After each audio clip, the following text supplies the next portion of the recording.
Direct hire is where the hospital is both the sponsor of the healthcare professional and the employer. So they are petitioning for the visa and they are paying the healthcare professional from their payroll once they arrive. The sponsorship program is where they are still the agency is the sponsor, and they're on agency payroll when they arrive in the US. So the first question we get asked is it a direct hire position? Because we are finding that the nurses would rather go with a direct hire employer than a sponsorship employer. I think they feel there is more commitment from the hospital. They feel more part of the community, part of the hospital culture, rather than being on agency payroll, whereas some of the sponsorship agencies it's done on hours. So if they worked overtime, they can shorten their contract, but they prefer the direct hire model. One of the quickest visas, the H-1B, is one that always, we'd like to do that visa, but it's not always. It's a very complex visa, and it's hard on the hospital side to gather all the paperwork that's needed to kind of prove that they are in a position to sponsor someone for an H-1B visa. The EB-3 is also known as the green card visa, so that's the most popular visa. It's a visa where the spouses can work as well if they come in, whereas the H-1B, it is pretty hard on the families because the husbands can't work, wives can't work, and so they're reliant on just that one income. So it's a little restrictive until they're converted to a green card. We work with an award-winning attorney out of Philadelphia who I've worked with for over 10 years now. We have a great relationship with him. We know how we work together, so we don't wait to be asked for information. We have already got those documents in place by the time the nurse has been approved, so we're ready to file that next stage. We're not having to get an approval and then go collect the documents. We've already done it ahead of time, so we're able to kind of shorten as much as we can any timeline or any process. It's been a great partnership working one-on-one. In fact, they've just expanded their team because of the volume certainly that we're giving them right now, but also because of the service. They're very service oriented and triple check everything.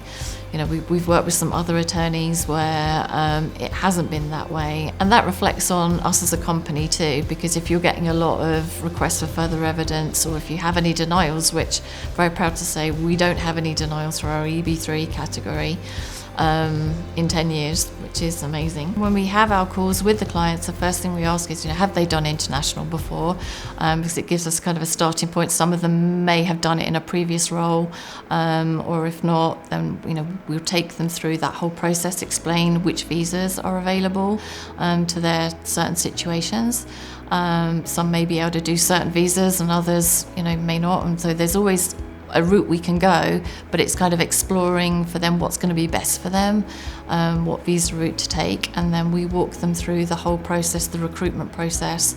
We pre-screen all of our candidates first before we send them to the hospital to review, and then we get involved in that, setting up the interview and the Zoom interview with the client and the nurse. We get the job offer, we go through the job offer with the nurse so they have a full understanding of the process and what they're signing up for, and then they'll go to our credentials specialist, then on to immigration and relocation. So we explain that whole program to the client, and when they see how much we are involved and how much we do take off their plate, and they're involved at the beginning for the interview stage, and then finally at the very end when the nurse is ready to come, we get the hospital involved in the relocation process and how they can make them feel welcome and part of the community and kind of aid with all of that. Some agencies, they will take an upfront fee before they've even found the nurses, and then the nurses don't arrive. So we hear a lot of stories about hospitals being burnt by having paid out money and not seen a nurse arrive.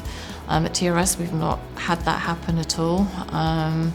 We don't charge a fee until the nurse has signed and accepted a job offer. We are super transparent with our nurses. Agencies don't tend to be. We will provide a copy of both the receipt notice and the approval notice for the visa to our nurses so they can actually see they've been filed, they've been approved, they can track their application. The sponsorship agencies won't do that, or don't tend to do that from what we are seeing, because it's very easy for the nurses to take a copy of that approval notice and transport it to another agency. But I feel if you're treating the nurses right, you're transparent with them, you're honest with them, they're not going to drop out and go to another agency. The majority of the nurses are from the Philippines, but they may not be coming directly from the Philippines. The likelihood is they're already working somewhere else, like the Middle East or the UK. So they've already made that move. So that tends to be a very popular question, where they come from. Will they stay after 3 years? Can they have them after 3 years? Is there any more money to pay after 3 years? Which there isn't. We just charge that one-time fee, which is where we're very different as well. So I think they feel more inclined to then do international. We've had some comments from clients who've already said how easy it was, but they didn't think it would be that easy.